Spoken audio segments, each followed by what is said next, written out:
Bypassing an oxygen sensor using a bypass kit is not recommended due to legal and environmental implications. However, if you're looking for general information, here are Tipicastep PL Arch. ASC a bypass kit.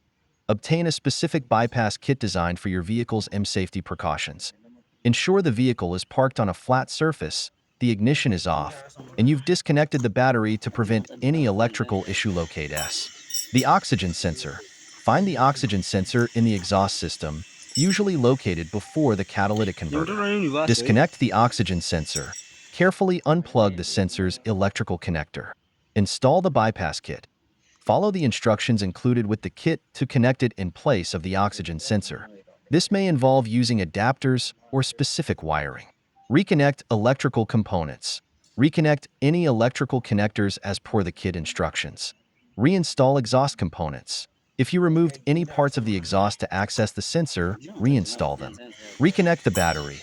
Once everything is back in place, reconnect the battery. Start the engine. Turn on the vehicle and check for any warning lights on the dashboard. Remember, bypassing oxygen sensors can lead to poor engine performance, increased emissions, and may violate local emissions laws. It's advisable to consult with a professional mechanic for any issues related to oxygen sensors. Why?